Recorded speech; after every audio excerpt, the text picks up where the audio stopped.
Садыр Жапаровдун колунан батиринин ачкычын алган 5 балалуу эне президентти алкады.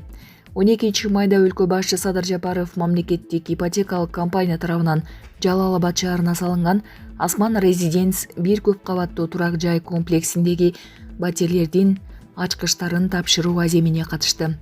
Анда президенттин колунан батиринин ачкычын алган 5 баланын энеси, бала бакчанын тарбиячысы Жапаргүл Момбековага Жапаровага ыраазычылыгын билдирди. Ишиңизге ийгилик. Кыргызстандын тарыхында өлкөнү өнүктүргөн эң алгачкы президент болуп калышыңызга тилектешмин, деди ал. Айта кетсек, Асман Резиденс бир көп кабаттуу турак жай комплекси 7-9 кабаттуу блоктон турат жана 639 батирди камтыйт. Жер астында 138 жана жер үстүндө 50 орунду унаа токтотуучу жай, ошондой эле балдар аянтчасы бар. Артка жүрүп бара жаткан унаа жолдогу баланы тебелеп кетти. Бишкектеги турак үйлөрдүн биринин жанында артка жүрүп бара жаткан автоунаа баланы тебелеп кетти. Аталган окуянын видеосу социалдык тармактарга тарады. Видеодон жолдун ортосунда турган 2 баланы артка жылып бара жаткан унаа сүзүп кеткенин байкоого болот. Балдардын бири жолдун четине чыгууга үлгүргөн. Милициянын кайгыл кызматы учурда бул кырсык боюнча тергөө жүрүп жатканын билдирди. Садыр Жапаров жоокерлерге үстөмдүк көрсөтүлгөн окуя боюнча тапшырма берди.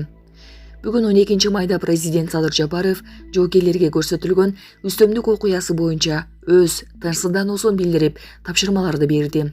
Бул тууралуу мамлекет башчынын басма сөз катчысы Аскат Алагөзов билдирди.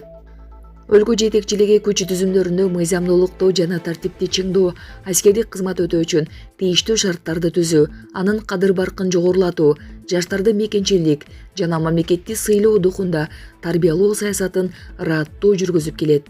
Мунун фонунда аскердик кызматтын ар намысына шек келтирген, элдин ишенимин кетирген учурлар жол берилгис болуп саналат. Мамлекет башчынын тапшырмасына ылайык тиешелүү органдар бул окуя боюнча ар тараптуу жана объективдүү иликтөөнү камсыздап, күнөөлүүлөр мыйзам чегинде катуу жоопко тартылышы керек деп белгилеген маалыматта. Москва шаарында жашап жана эмгектенесизби? Медициналык кызматтар керек, бирок алар сизге кымбат жана сапатсыз сезилет. Умбем клиникалар тармагы сиздерге өз кызматтарын сунуштайт.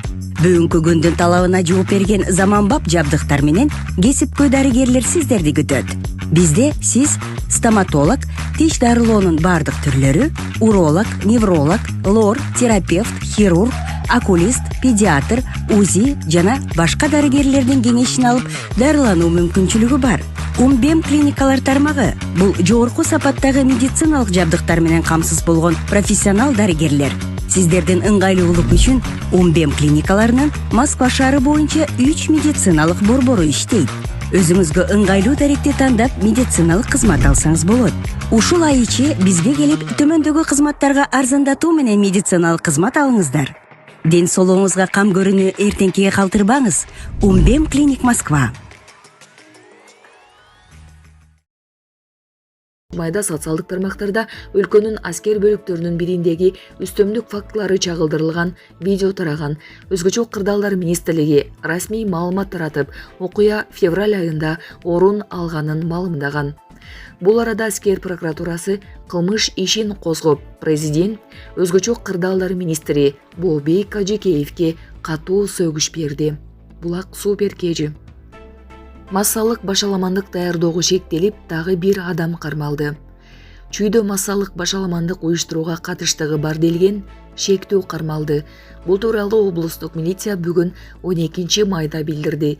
Милиция мурдагы саясий ишмерлер, уюшкан кылмыштуу топтордун мүчөлөрү, жарандык активисттерден турган топ облуста жана башка аймактарда массалык башаламандыктарды, наразычылык акцияларын өткөрүүнү пландап, даярдап көрүп жатышканы боюнча маалымат алган.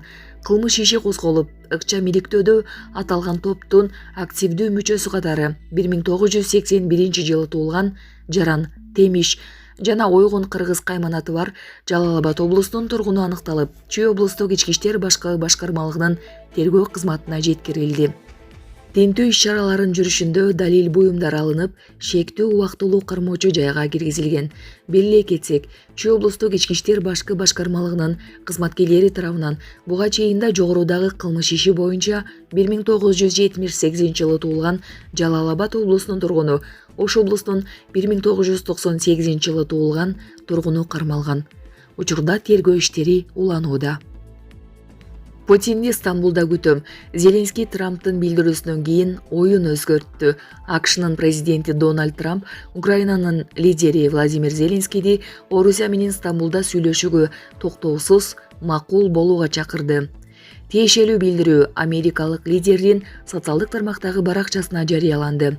Орусиянын президенти Владимир Путин Украина менен сүйлөшүү алдында ок атышпоо келишимин түзүүнү каалабайт.